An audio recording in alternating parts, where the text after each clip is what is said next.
This is the second lesson. Welcome to Looks and Sound. To get started, we're gonna change things up a bit.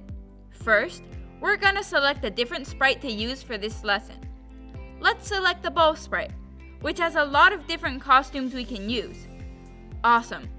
Let's bring it into our project and get rid of sprite 1. Now, let's bring in another sprite. Let's choose the goalie. We'll rename him to be the catcher. Okay, now let's select some different backgrounds. Click on the backdrops menu and choose the neon tunnel. Get rid of backdrop 1 and add a couple more backdrops. Feel free to choose your own.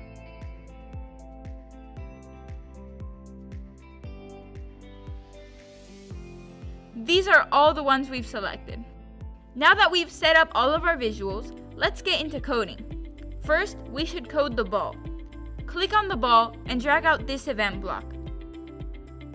We want to make sure that the ball always starts in the same location, so at the very top of the script, add the go to X and Y motion block. Set both coordinates to 0 so that the ball will start in the middle of the screen. Next, set the starting costume. You can find this block in the Looks section. This sprite has many different costumes which we can switch throughout the program. However, we want to make sure we start with the same one for the purposes of this game.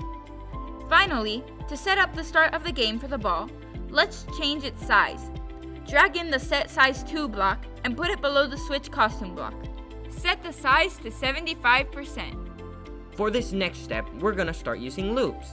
A loop is basically a piece of code that repeats. This project will use one kind of loop, the forever loop, which as said in the name, repeats forever. So drag it out and place it right after all the starting blocks. Next, we're gonna add things to this loop. First off, we need to continuously keep the ball moving. In the project, we want to make sure the ball is always following your mouse pointer. To achieve this, let's drag out the point towards block from the motion category. The dropdown should already have the mouse pointer option selected, but if it doesn't, make sure you select it. Okay, this keeps the ball pointing in the direction of our mouse. However, we still need to make our ball move. To do this, we'll drag out the Move Steps block and change the field from 10 steps to 15. This will add a little more speed. Next, let's work on the final part of this loop for the ball.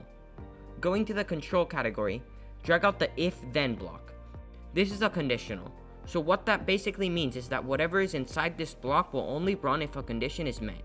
In our case, we want to keep track of if the ball touches the catcher. How do we achieve this? Well, let's head to the Sensing category of the menu. Drag out the very first block in the section, the Touching block, and place it inside the If-Then block like this. Perfect. So now we have a conditional. Inside this statement, we want to add some code. Head to the Sound category and drag out the Start Sound block. Now, head over to the Sounds panel and add a new sound. Look for the Collect sound and click it. Go back to your script and click on the drop-down menu of the Start Sound block in your code. Select the Collect sound. From now on, every time that the ball is touching the catcher, this sound will be played. We just want to add one more thing here and then we will be done with coding our ball. Go to the Looks category and drag out the next costume block and add it inside the if statement. Awesome! Now along with the sound, the ball will change colors. We've finished our ball script. Let's save our project and head over to the catcher and start coding it. We're going to do something very similar. For starters, we're going to drag out our event block followed by the point in direction block. We'll keep it at 90 so that the catcher can be pointing in the right direction when the game starts. We also need to set its origin, so add the go to X, Y block and set the X to 100 and the Y to 0, since we want to give our ball a head start.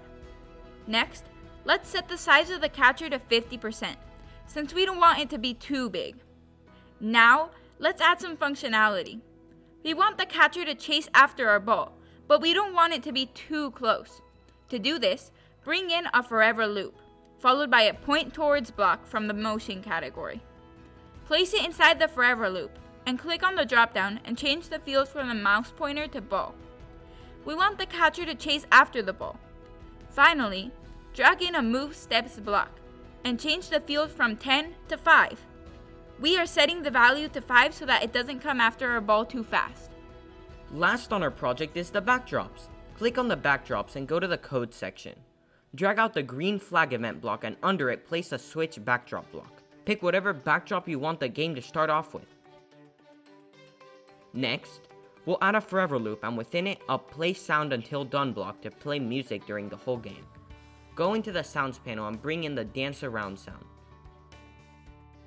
Now, head back to the coding section and change the value of the dropdown for the play sound to dance around. Before our loop, let's add the set volume 2 block and make this value 50. We don't want the music to be too loud. Last on our list is changing the backdrops. We'll change them by pressing the space key. So bring in the when key press block from the events. Make sure space is the selected value for the dropdown. Finally, drag the next backdrop block below it. This block changes the backdrop to the next one in your list of backdrops.